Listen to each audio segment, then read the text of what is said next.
नमस्कार साथियों, मैं हूं कमलेश कुमार सिंह। आप सभी का मेरे YouTube channel smart and technical गुरु में स्वागत है।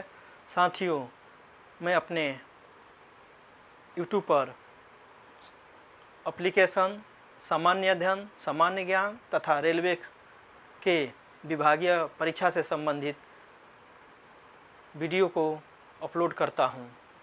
साथियों, आप मेरे चैनल पर नए हो तो कृपया मेरे चैनल को सब्सक्राइब कर दीजिए तथा बेल पर ऑल नोटिफिकेशन बेल को दबा दीजिए ताकि जब भी मेरी नई वीडियो अपलोड हो आपको इसकी सूचना सबसे पहले मिल जाए। साथियों, मेरे वीडियो को आप देखिए और अपने साथियों में भी शेयर कीजिए ताकि हमारे साथी अधिक से अधिक इसका फ़ायदा उठा सकें। धन्यवाद। प्रश्न 1, केंद्रीय हिंदी समिति का अध्यक्ष कौन होता है? इसके 4 ऑप्शन हैं। ए राष्ट्रपति, बी प्रधानमंत्री, सी लोकसभा अध्यक्ष, डी उपराष्ट्रपति।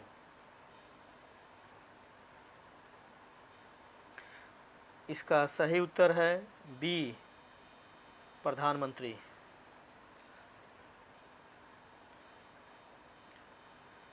प्रश्न 2, क्षेत्रीय राजभाषा कार्यान्वयन समिति के अध्यक्ष कौन होते हैं? इसका 4 ऑप्शन है। ए मंडल राजभाषा अधिकारी, बी रेल प्रबंधक, सी महाप्रबंधक, डी उप महाप्रबंधक। इसका सही उत्तर है सी रेल महाप्रबंधक।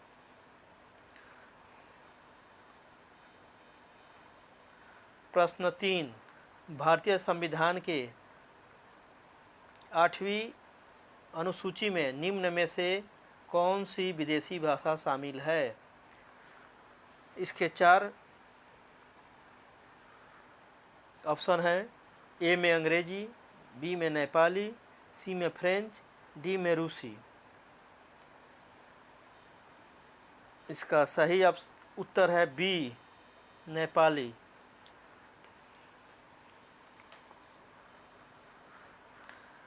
भारतीय संविधान के 8वीं अनुसूची में कुल 22 भाषाएं शामिल है। ये 22 भाषाएं हैं। एक में असमिया, उड़िया, उर्दू, कन्नड़, कश्मीरी, गुजराती, तमिल, तेलुगु, पंजाबी, बांग्ला, मराठी, मलयालम, संस्कृत, सिंधी, हिंदी, मणिपुरी, नेपाली, देखिए ये नेपाली विदेशी भाषा है, कोंकणी, मैथिली, बोडो, डोंगरी, संथाली। ये टोटल 22 भाषाएं भारतीय संविधान के 8वीं अनुसूची में शामिल है।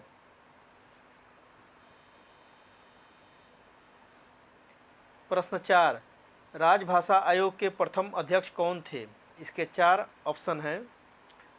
ए गोविंद बल्लभ पंत, बी ललित नारायण मिश्रा, सी ओम मेहता, डी बीजी खरे।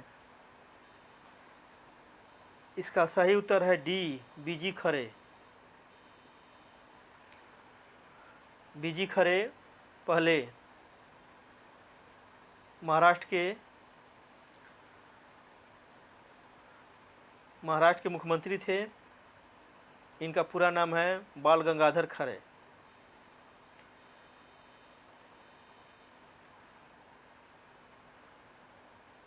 प्रश्न 5, राजभाषा अधिनियम 1963 की धारा 3(3) के अंतर्गत आने वाले कागजात जिसे द्विभाषी में लिखा जाना जरूरी है कुल कितने हैं?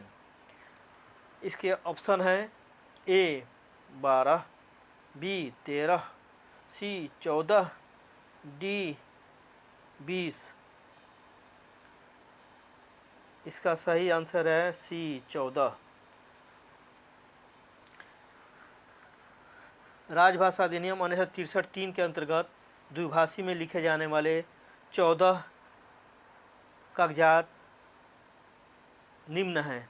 1 में सामान्य आदेश, बी अधिसूचनाएँ, सी 3 सूचनाएँ, 4 प्रेस विज्ञप्ति या प्रेस नोट,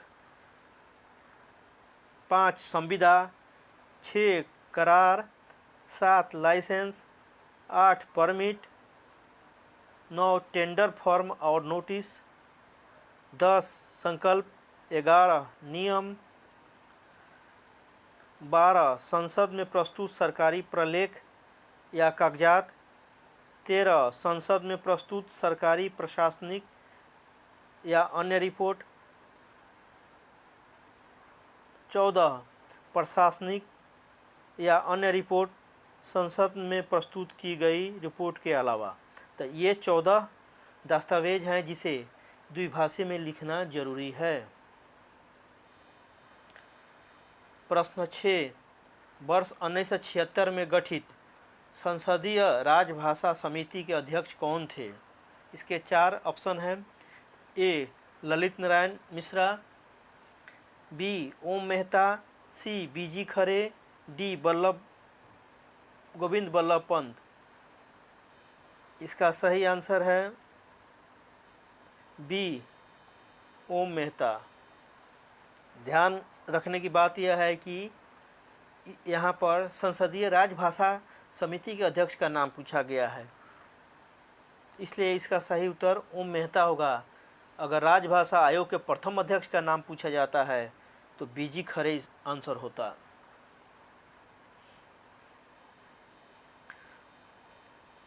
प्रश्न 7, निम्न में से कौन सी भाषा 8वीं अनुसूची में शामिल नहीं है? इसके 4 ऑप्शन हैं। ए बोडो, बी अंग्रेजी, सी भोजपुरी, डी दोनों अंग्रेजी एवं भोजपुरी।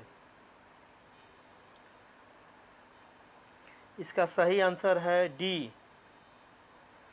दोनों अंग्रेजी एवं भोजपुरी भारत के 8वीं अनुसूची में, भारत के संविधान के 8वीं अनुसूची में शामिल नहीं हैं, जबकि अन्य 22 भाषाएं भारत के संविधान के 8वीं अनुसूची में शामिल हैं।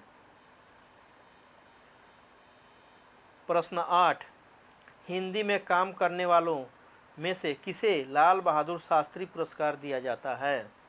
ए वाणिज्य विषय पर पुस्तक लिखने वालों को, बी तकनीकी विषय पर पुस्तक लिखने वालों को, सी एहतियात विषय पर पुस्तक लिखने वालों को, डी हिंदी उपन्यास लिखने वालों को।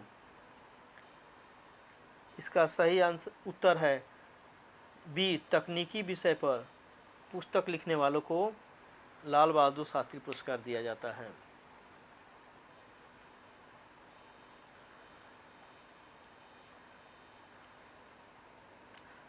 प्रश्न 9, मैथिली, संथाली, डोंगरी और बोडो को किस वर्ष भारतीय संविधान के 8वीं अनुसूची में शामिल किया गया है?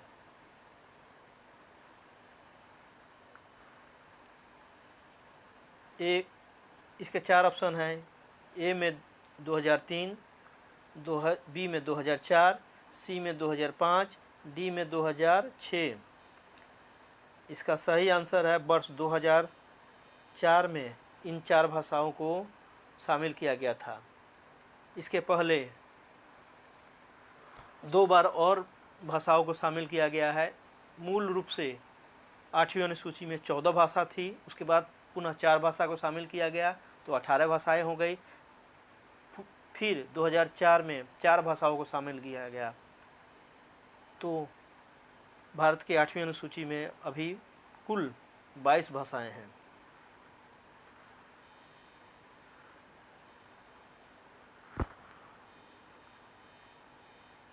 प्रश्न 10, निम्न में से किसे द्विभाषी में लिखा जाना जरूरी नहीं है?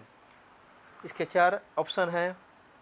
ए संविदा, बी संकल्प, सी नियम, डी आवेदन पत्र। इसके सही आंसर है डी आवेदन पत्र। ऊपर के 3 दस्तावेज को द्विभाषी में लिखा जाना जरूरी है, संविदा, संकल्प और नियम। इन्हें द्विभाषी में लिखा जाना जरूरी है। तो धन्यवाद साथियों।